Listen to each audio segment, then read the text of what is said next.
Aujourd'hui, dans les figures de style, vous allez travailler sur le parallélisme. Alors vous le voyez sans doute, dans le mot parallélisme, vous avez le radical parallèle.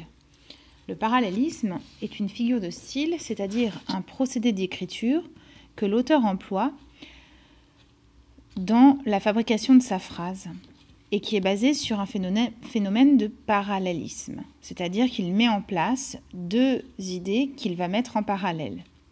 Le parallélisme est donc une figure de construction, c'est-à-dire un procédé incrusté dans la fabrication de la phrase, dans sa structure. Elle est basée sur la répétition dans l'organisation de la phrase. Prenons un exemple. Regardez ces deux vers de Baudelaire qui sont extraits des Fleurs du Mal et du poème qui s'appelle Le Balcon. Mère des souvenirs, maîtresse des maîtresses, ô toi tous mes plaisirs, ô toi tous mes devoirs. Eh bien, on va s'intéresser au deuxième vers et en particulier à la construction du deuxième vers que vous voyez ici et qui est pratiquement symétrique. Regardez, vous avez d'un côté le ô toi à chaque fois et puis un groupe nominal qui vient compléter la suite de cette incantation. On peut parler ici de parallélisme.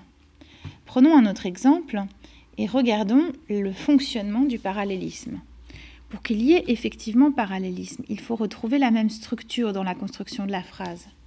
Prenez ces deux vers de Desnos dans Paroles des rochers, une nuit de tous les littorales et de toutes les forêts, une nuit de tout amour et de toute éternité. Dans ces deux vers, on trouve un même cadre.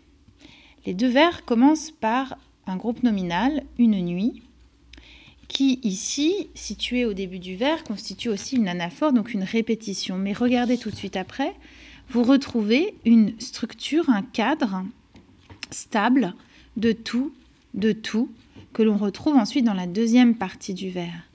Et puis reste le groupe nominal qui suit cette structure, les littorales, les forêts, amour et éternité, qui eux varient et qui justement sont mis en valeur par la structure identique du reste du vers.